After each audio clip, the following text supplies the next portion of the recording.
Hey, it's Anthony Iannarino, and I want to talk to you about a story. It's kind of an old story, it's kind of a new story, and it's a story that you need to know. So I'm going to look at some notes here just because I don't want to forget to talk about a number of things that I think are worth talking about right now. More than a decade ago, tomorrow will be the 28th, and that would make this 14 years that I've been writing a blog post every day, minus 13 days when I was in the Himalayas and I went to Mount Everest. I thought there's no possible way I would be able to write, nor would I be able to post.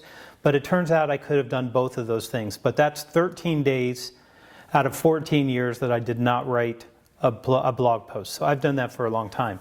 But I also am looking into the future, and I'm looking into the future right now, and I was looking into the future then. And I predicted that we would lose an entire decade of B2B sales because of what we were doing at that time. At that time, there were a number of charlatans. Maybe you know these people, maybe you don't know their names. They've all now disappeared, so they are no longer social selling people.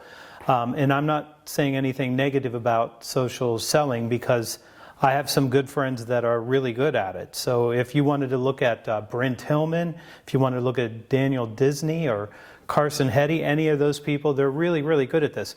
But at the time, this is what was going on. People were saying, there's not going to be any more cold calling. There's no more cold calling. Now that we have social media, we can go on Twitter, we can go on Facebook, we can go on LinkedIn, and nobody's going to have to pick up the phone anymore. And a few of us. So I'll include Jeb Blunt, I will tell you Mike Weinberg, Mark Hunter, Chris Beal, a few other people believed that what we were saying was true. You're going to need inbound and outbound, and you would want all bound. So that's what we were. We were all bound. But one day I noticed that there was a lot of advertising for inbound, which is done by HubSpot, one of my favorite companies. I actually use their products. And I thought, if there is an inbound, there should be an outbound. So we should have the opposite. And I called Jeb Blunt and I said, I got a really good idea. We're going to start a conference called Outbound. And he said, that's the best thing that you've ever said. It's the best idea you've ever had. And we decided that we were going to do it. We had about 6 weeks to put this together. We had 400 people show up in Atlanta, all of them there because they knew that we were telling the truth. And the truth is, you're going to need cold outreach. I'm going to tell you that's not going to be easy in the future. And you're going to need inbound. And you're going to need referrals. And you're going to need every other choice that you can make to have a conversation with somebody who may be needing the help that you can give them through your company and your solution. Okay, so let me stop here for just a second.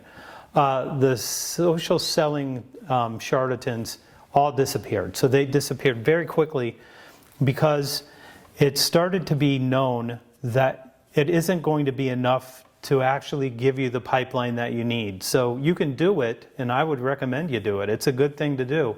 Use everything. Use the phone, use the email, use social, use referrals, go to networking. I mean, do whatever you have to do, but go do that work. It's really important.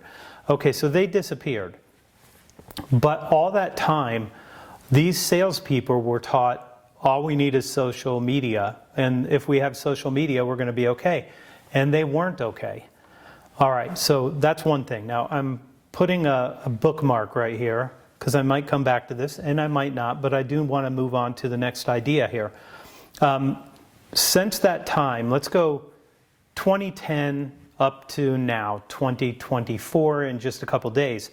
The evolution of technology has just overrun everything. It's overrun what salespeople do. It's how people run their businesses. And it's not really a good thing. So if you were to buy something from a technology company, what they're going to say is, this software is going to make you efficient. But you don't really need to be efficient in sales. It's great if you could be efficient, but That's not the goal of selling. The goal of selling is being effective, and effective is way better than efficiency. So if you said, hey, Anna Reno, listen, I'm going to be super inefficient, but I'm going to have an 82% win rate. Great. Don't be efficient then. If you got an 82% win rate, you can be as inefficient as you want to be. That's what we do. But if you looked at this the other way and you looked at it like this, what if I'm super efficient with my time, but my win rate is 20%? Well, then you're going to have a really tough time getting a commission, and you're going to have a really tough time keeping your job, and you're going to have a really tough time paying your bills because a 20% win rate won't do it. But we continue to look at technology as some sort of a vanguard, like they know more than we do about selling, which is not true. What they've decided to do is to be as cheap as possible and then build some SaaS product and then flip it to somebody else. So they're going to get SDRs, they're going to get BDRs, and these people are being taught to cold call and to qualify only, and then they hand that off to somebody else. It's kind of like you got a date, and you sit down with the date, and you say, I'm really, really happy to be here with you, but I'm busy right now, so I'm going to have my brother come in, and he's going to have the dinner with you. And you're like, what? I thought I was having dinner with you. Yeah, but you know what? You'll love my brother. He's really good. He'll take good care of you. And then that's the closer, right? So this is not how sales works. And what's going to happen to a whole bunch of SDRs and BDRs, and if you are one of them and you're watching this, go look for SDR or BDR on the sales blog, and I will give you a way that you can get a full cycle job, because that's what you should do. You should want to be a full cycle salesperson and take the whole thing from cold call all the way to close, and then showing up and giving them something new a year later so you can cross-sell and upsell.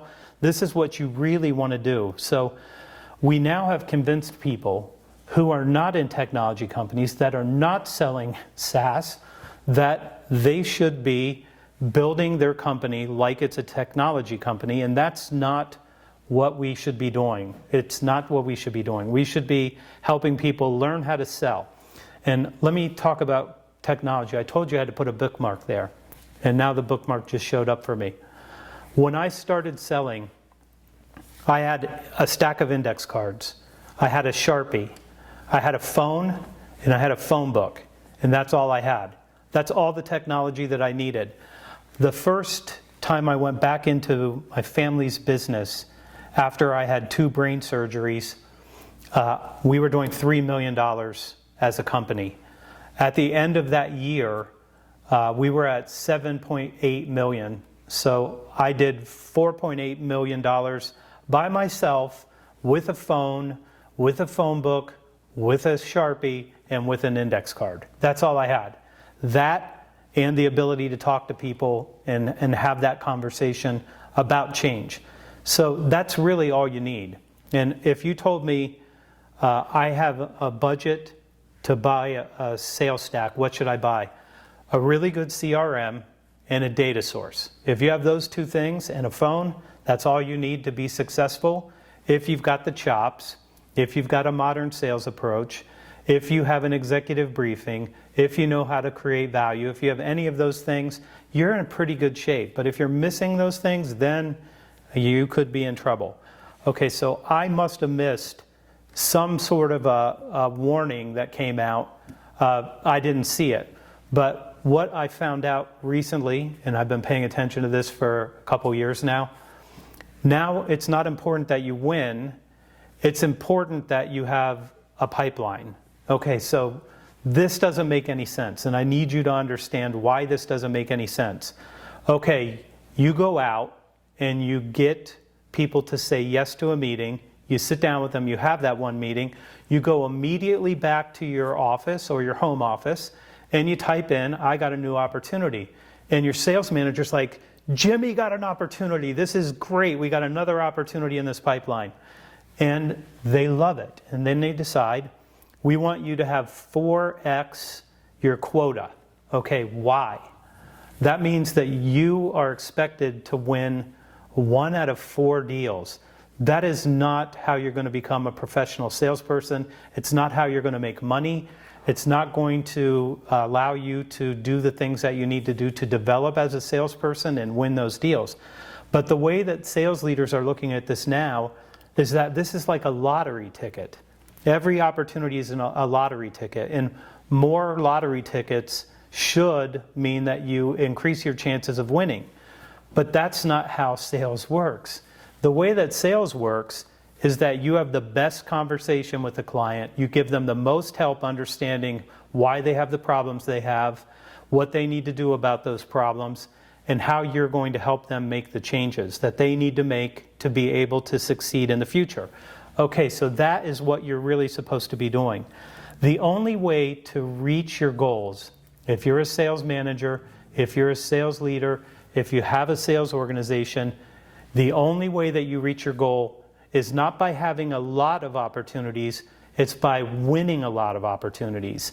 And that's the thing that everybody has wrong. So I missed the message on this, but it's now 4 times, or I had one person say, I want my team to have 8 times their quota.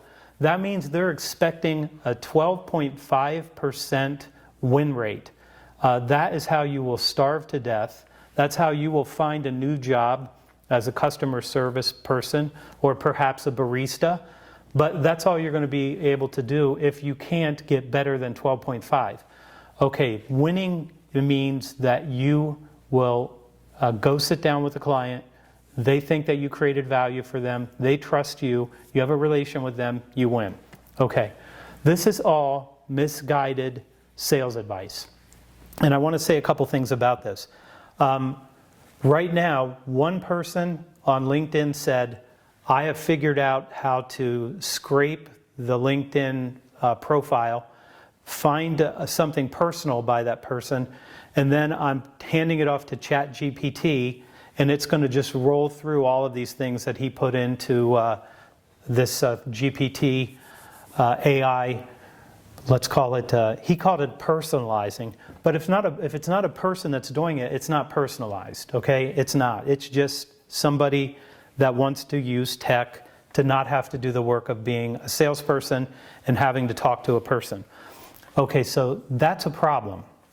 That will be a problem because once a lot of people do the same thing, then it's going to look bad for everybody and people are going to realize that's not really a person that wants to talk to me. 2 weeks ago, a young person said to me that he programmed ChatGPT to make 30,000 cold calls and sign people up for meetings. And he asked me if I was interested. And I told him, no, I am on the other side of this. I think that you should call because you're a human. Google and Yahoo have just said if you have more than 5,000 emails leaving your domain, so if you think about somebody like Salesforce.com or Procter & Gamble, and you're sending those out, and they get 3 spams that go through Google's servers, and then they're going to give your domain the death penalty. They're just not going to let anything through anymore. Okay, so now we have trouble because we can't get emails to people, and now we can't get calls to people. And now people are working from home and they're not answering their phones, which means we have to now go to their mobiles. And this is all because a bunch of barbarians on LinkedIn decided that they're going to automate all of prospecting and cold outreach. It's a very, very bad idea.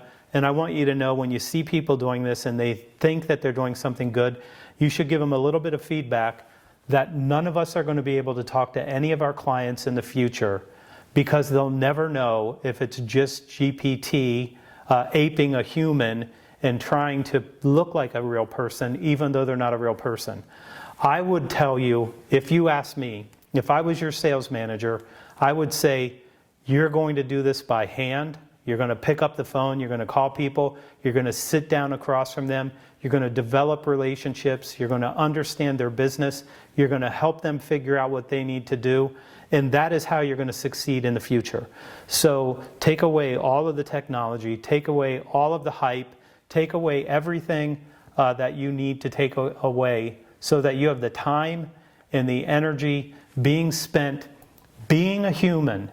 And let me say one thing about this too, because I'm riffing here for you. At the same time everybody's using this technology, they're also saying you need to be more empathetic.